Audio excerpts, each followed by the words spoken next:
यह मंदिर स्वयं महादेव की इच्छा से प्रकट हुआ था? क्या महाकालेश्वर में शिव आज भी किसी रूप में विराजमान है? और क्या यहाँ आने मात्र से पापों का नाश हो जाता है? मध्य प्रदेश के उज्जैन में स्थित महाकालेश्वर मंदिर सिर्फ एक मंदिर नहीं, बल्कि आध्यात्मिक ऊर्जा, पौराणिक रहस्यों और चमत्कारिक घटनाओं का केंद्र है। यह स्थान केवल श्रद्धालुओं को ही नहीं, बल्कि इतिहासकारों और वैज्ञानिकों को भी चौंकाता रहा है। क्या सच में इस मंदिर में भगवान शिव की आरती चिता की राख से की जाती है? क्यों यहाँ की आरती और मंत्रों का कंपन पूरे वातावरण को दिव्य बना देता है? भारत के ज्यादातर शिवलिंग उत्तरमुखी होते हैं, लेकिन महाकालेश्वर का शिवलिंग एकमात्र ऐसा शिवलिंग है जो दक्षिण मुखी है, और दक्षिण दिशा को ही मृत्यु का द्वार भी कहा जाता है। आखिर क्या है इस ज्योतिर्लिंग के निर्माण की कहानी, और यह भारत के बाकी ज्योतिर्लिंगों से इतना अलग क्यों है? दरअसल काल का अर्थ केवल मृत्यु ही नहीं, बल्कि समय भी होता है। यानी यहाँ के स्वामी महाकाल मृत्यु और समय दोनों से परे हैं। क्या है महाकाल और काल भैरव का रहस्य? और सबसे बड़ा सवाल, क्यों कोई भी मंत्री, राजा, यहाँ तक कि प्रधानमंत्री भी उज्जैन की इस नगरी में रात्रि विश्राम करने से डरते हैं? क्या होगा अगर वह रात में यहाँ ठहर गए? और जब मध्य प्रदेश के मुख्यमंत्री मोहन यादव ने इस परंपरा को तोड़ने की कोशिश की, तो उनके साथ क्या हुआ? क्या सच में यहाँ होने वाली भस्म आरती में कभी आदमी की चिता की राख का प्रयोग किया जाता था? कुछ लोगों का तो आज भी मानना है कि यहाँ होने वाली आरती में मनुष्य की चिता की भस्म से ही शिवलिंग की पूजा होती है। आखिर इसकी असली सच्चाई क्या है? माना जाता है कि केवल इस आरती के दर्शन मात्र से आदमी के आने वाले संकट टल जाते हैं, क्योंकि वह स्वयं महाकाल की शरण में होता है। एक और बड़ा रहस्य जो इस नगरी को और भी खास बनाता है, वह है काल भैरव मंदिर, जिसमें काल भैरव को हर दिन हजारों लीटर शराब का भोग चढ़ाया जाता है। और चौंकाने वाली बात तो यह है कि मूर्ति उस शराब को पी भी जाती है। कई शोधकर्ताओं और इतिहासकारों ने इस रहस्य को सुलझाने की कोशिश की, मगर आज तक कोई यह पता नहीं लगा पाया कि आखिर वह हजारों लीटर शराब जाती कहां है। एक समय जब अंग्रेजों ने इसकी सच्चाई जानने के लिए मंदिर के नीचे खुदाई करने की कोशिश की, तो उनके साथ कुछ ऐसा हुआ जिसे सुनकर आप भी चौंक जाएंगे।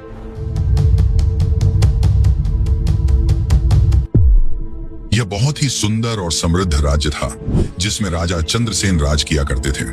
राजा चंद्रसेन भगवान शिव के बहुत बड़े भक्त थे, और उनके मित्र थे शिव गणों में से मुख्य गण मणिभद्र। एक बार जब मणिभद्र उज्जैन आए, तो उन्होंने राजा चंद्रसेन को चिंतामणि भेंट की। ये मणि काफी ज्यादा चमकदार और मनमोहक थी, लेकिन जैसे जैसे इस मणि की चमक फैलने लगी, कई राजाओं के मन में लोभ जगने लगा, और इसी के चलते अवंतिकापुरी में कई राजाओं ने चिंतामणि को हासिल करने के लिए आक्रमण कर दिया। एक तरफ चंद्रसेन की सेना थी, और दूसरी तरफ बाकी राजा अपनी विशालकाय सेनाओं के साथ थे, जिनके सामने चंद्रसेन की सेना कमजोर लग रही थी। पर चंद्रसेन जानते थे कि उनकी शक्ति किसी मणि में नहीं, बल्कि उनकी भक्ति में है। इसीलिए उन्होंने अपने हथियार डाल दिए और वन की ओर चले गए। वहां जाकर वे शिव के ध्यान में लीन हो गए। लेकिन उसी समय उज्जैन में एक और समस्या आ खड़ी हुई। वह था राक्षस दूषण। राक्षस दूषण ने ब्रह्मा जी की तपस्या कर असीम शक्ति प्राप्त कर ली थी, जिसके पश्चात अपनी शक्ति के घमंड में चूर असुर दूषण चारों ओर तबाही मचाने लगा। उसे पूजा पाठ करने वालों से सख्त नफरत थी। उसने उज्जैन में अपनी असुरी सेना के साथ आक्रमण कर दिया और शिव भक्तों को मारने लगा। साथ ही शिव मंदिरों को भी तोड़ने लगा। पूरी अवंतिका नगरी में हाहाकार मच गया। एक ओर दुष्ट और लोभी राजा, तो दूसरी ओर खूंखार असुर दूषण। लोग अपनी जान बचाकर इधर उधर भागने लगे, और इसी दौरान एक विधवा औरत अपने 5 साल के बेटे के साथ भटकते हुए उसी वन में पहुंच गई, जहां राजा चंद्रसेन शिव का ध्यान कर रहे थे। जब उस 5 साल के बालक ने यह देखा, तो वह उनकी भक्ति से काफी प्रभावित हुआ, और उसने भी वहीं थोड़ी दूरी पर एक शिवलिंग बना लिया, और उस पर फूल, जल और बेलपत्र चढ़ाकर पूजा करने लगा। वह बालक शिव भक्ति में इतना विलीन हो गया कि उसे न कुछ सुनाई दे रहा था और न ही कुछ दिखाई दे रहा था। जब उसकी मां ने उसे खाने के लिए पुकारा, तो उसने कोई जवाब नहीं दिया। बार बार पुकारने के पश्चात क्रोधित होकर उसकी मां ने सारी पूजा सामग्री फेंक दी। लेकिन तभी बिजली चमकी, और घंटियों की आवाज के साथ वहीं पर एक भव्य मंदिर का निर्माण हुआ, जहां स्वयंभू शिवलिंग प्रकट हुए। और उस शिवलिंग में वही फूल और बेलपत्र चढ़ा हुआ था जो उस बालक ने चढ़ाए थे। ये सब देखकर उसकी माता चकित रह गई और उन्हें अपनी गलती का एहसास हुआ। जब यह बात राजा चंद्रसेन को पता चली तो वे दौड़े दौड़े वहां जा पहुंचे और उनकी आंखों में आंसू थे, क्योंकि उनकी भक्ति आज सफल हो गई थी। भगवान शिव स्वयं प्रकट हुए थे। लेकिन ये कहानी यहाँ समाप्त नहीं होती। उज्जैन की धरती असुर दूषण की वजह से कांप रही थी, पर जैसे ही शिवलिंग प्रकट हुआ उससे निकले शिव, और यह शिव का रुद्र रूप था। शिव ने महाकाल का रूप लिया, जो भयानक और अत्यंत ही ज्यादा शक्तिशाली था। उनकी जटाएं लहराने लगी, हाथों में त्रिशूल और आंखों में अग्नि। वे दूषण की ओर बढ़े और पल भर में ही दूषण के साथ ही साथ उसकी पूरी असुरी सेना को अग्नि से भस्म कर दिया। इस महासंग्राम के बाद सभी राजा जो मणि की लालसा में थे वे शिवजी के सामने नतमस्तक हो गए, और दूषण के जलने के बाद शिवजी ने उसकी भस्म से अपना श्रृंगार किया, और तब से महाकालेश्वर को भस्म से श्रृंगार किया जाता है और भस्म आरती की जाती है। आज भी यह भस्म आरती हर रोज सुबह 4 बजे की जाती है। माना जाता है कि यह मनुष्य की चिता की राख से की जाती है। वैसे इस भस्म आरती का रहस्य भी काफी चौंकाने वाला है, लेकिन उसको जानने से पहले हम ये जान लेते हैं कि क्यों कोई राजा, मंत्री, यहाँ तक कि प्रधानमंत्री भी यहाँ रात नहीं रुकते। और क्या हुआ जब कुछ मंत्री और एक प्रधानमंत्री ने यहाँ रात गुजारी? तो चलिए जानते हैं उस रहस्य को। और अगर आपको वीडियो पसंद आ रही है तो इसे लाइक जरूर करें और कमेंट में लिखें जय महाकाल। महाकालेश्वर मंदिर केवल भारत में ही नहीं बल्कि पूरे विश्व में प्रसिद्ध है, जिसके कारण दूर दूर से लोग बाबा महाकाल के दर्शन करने आते हैं। और साथ ही बड़े बड़े मंत्री, मुख्यमंत्री, यहाँ तक कि प्रधानमंत्री भी महाकाल के दर्शन करने आते हैं। लेकिन महाकाल के दर्शन के बाद कोई भी नेता यहाँ नहीं रुकता। अगर उन्हें रुकना भी हुआ तो वे उज्जैन के बाहर कहीं रुकते हैं। पर आपने सोचा है ऐसा क्यों? दरअसल जब भी कोई राजा या नेता यहाँ रात बिताता है तो उसकी सत्ता चली जाती है, और ऐसा एक बार नहीं कई बार हुआ है। आपको बता दूं कि भारत के एक प्रधानमंत्री इसका खामियाजा भी भुगत चुके हैं। भारत के चौथे प्रधानमंत्री मोरारजी देसाई यहाँ महाकाल के दरबार में रात रुक गए थे, जिसके अगले ही दिन उनकी सत्ता चली गई और उनकी सरकार गिर गई। फिर इसके बाद कर्नाटक के मुख्यमंत्री येदियुरप्पा ने भी यहाँ रात बिताई, जिसके बाद 20 दिनों के अंदर ही उन्हें भी अपने पद से इस्तीफा देना पड़ा। ऐसी और भी कई घटनाएं हैं जो महाकाल के दरबार में से जुड़ी हैं। पर क्या आपने सोचा है कि आखिर ऐसा क्यों होता है? दरअसल माना जाता है कि बाबा महाकाल ही यहाँ के राजा हैं और उनसे ऊपर कोई नहीं। ऐसे में उनके दरबार में एक साथ 2 राजा नहीं रुक सकते, जिसके चलते राजाओं और नेताओं की सत्ता चली जाती है। इसीलिए कोई भी नेता यहाँ रात्रि विश्राम नहीं करता। कुछ समय पहले प्रधानमंत्री नरेंद्र मोदी भी यहाँ बाबा महाकाल के दर्शन करने गए थे और उन्होंने भी यहाँ रात नहीं बिताई। पर चौंकाने वाली घटना तब हुई जब 16 दिसंबर 2023 को मध्य प्रदेश के मुख्यमंत्री मोहन यादव ने यहाँ रात बिताई। उन्होंने कहा, मैं महाकाल का बेटा हूँ इसलिए यहाँ रुक सकता हूँ। महाकाल तो पूरे ब्रह्मांड के स्वामी हैं, इसलिए उनके नगर में रुकने में कोई आपत्ति नहीं होनी चाहिए। इसके पश्चात वे वहां रात रुके और एक नई सोच को प्रस्तुत किया। चलिए अब हम यहाँ होने वाली भस्म आरती के बारे में जानते हैं। दोस्तों, ज्यादातर मंदिरों में भगवान की पूजा दीप जलाकर की जाती है, पर महाकालेश्वर मंदिर में यह आरती भस्म से होती है। भस्म किसी भी इंसान या वस्तु का आखिरी रूप होता है, यानी कि जलने के बाद बचने वाली राख। पुराने समय में यह आरती इंसान की देह की पहली चिता की राख से की जाती थी, लेकिन कुछ कारणों की वजह से इसे बंद कर दिया गया और आज के समय में यह भस्म आरती कपिला गाय के गोबर, पीपल, बर्म, शमी और अम्लतास की राख से बनी हुई भस्म से की जाती है। हर दिन सुबह 4 बजे यह भस्म आरती होती है, जिसे देखने दूर दूर से लाखों श्रद्धालु हर रोज यहाँ आते हैं। यहाँ के पुजारी मंत्रोच्चारण के साथ बड़े ही भव्य तरीके से यहाँ की आरती को करते हैं। मान्यता है कि जो भक्त सच्चे मन से इस भस्म आरती में सम्मिलित होता है उसे मृत्यु का भय नहीं सताता। एक और बात यह है कि यह भस्म आरती केवल पुरुष ही देख सकते हैं, महिलाओं को यह आरती देखने की अनुमति नहीं है। वैसे दोस्तों, क्या आपको पता है कि महाकालेश्वर मंदिर 3 भागों में बंटा हुआ है, जिसका सबसे ऊपरी भाग है नाग पंचेश्वर मंदिर, जो अपने आप में एक रहस्य है। तो चलिए अब जानते हैं इस रहस्य को।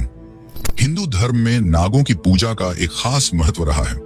लोग सांपों को सिर्फ जानवर नहीं बल्कि भगवान शिव का गहना मानते हैं, उनके गले का श्रृंगार। हमारे देश में कई ऐसे मंदिर हैं जो नाग देवता को समर्पित हैं और उन्हीं में से एक बहुत ही खास मंदिर है उज्जैन का नागचंद्रेश्वर मंदिर। यह मंदिर महाकालेश्वर मंदिर की तीसरी मंजिल पर स्थित है और इसकी सबसे बड़ी खास बात यह है कि यह साल भर में सिर्फ एक दिन नाग पंचमी के दिन ही खोला जाता है।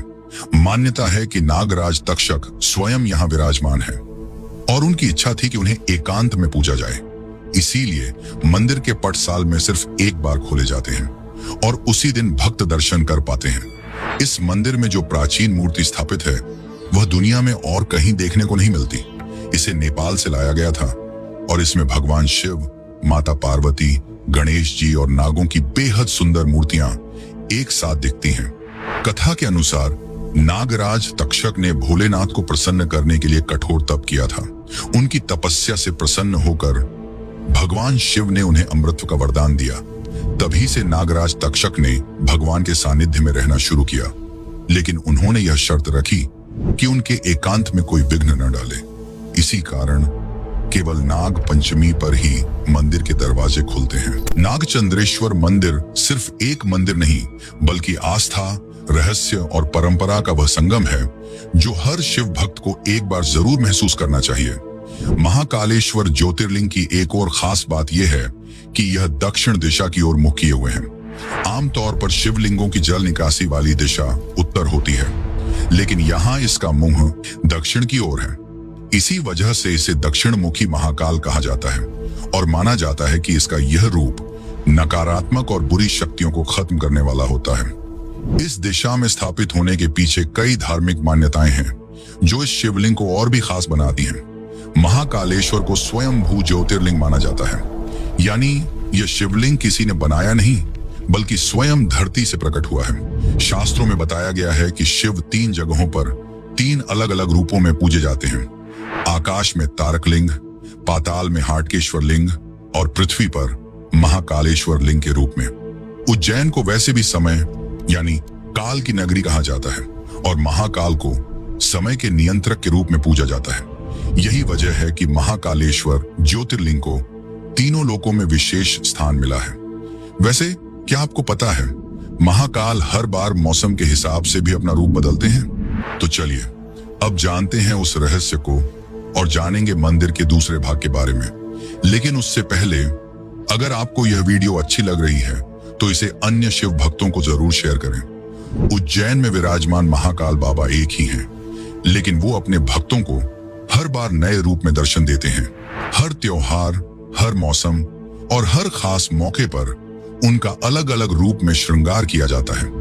यही कारण है कि हर साल लाखों लोग सिर्फ उनके इन अलग अलग रूपों के दर्शन के लिए उज्जैन आते हैं। जैसे शिवरात्रि के दिन महाकाल दूल्हे के रूप में सजते हैं, तो श्रावण मास में उन्हें राजाधिराज यानी राजा के रूप में सजाया जाता है।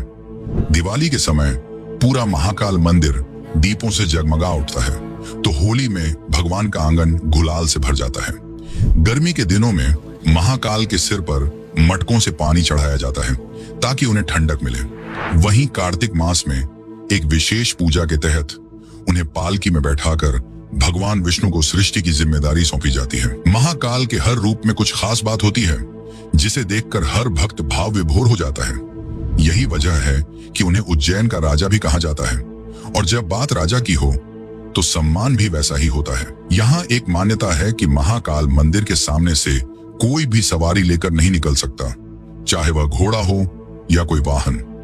खास तौर पर बारातों में जब दूल्हा घोड़ी पर बैठता है तो उसे मंदिर के सामने से ले जाना अशुभ माना जाता है। माना जाता है कि ऐसा करने से अनहोनी हो सकती है, इसलिए लोग इस रास्ते को बचाकर जाते हैं। यह परंपरा सदियों से चली आ रही है। यह कोई जबरदस्ती नहीं बल्कि एक श्रद्धा और सम्मान का प्रतीक है। आज भी उज्जैन में इस नियम का पालन किया जाता है।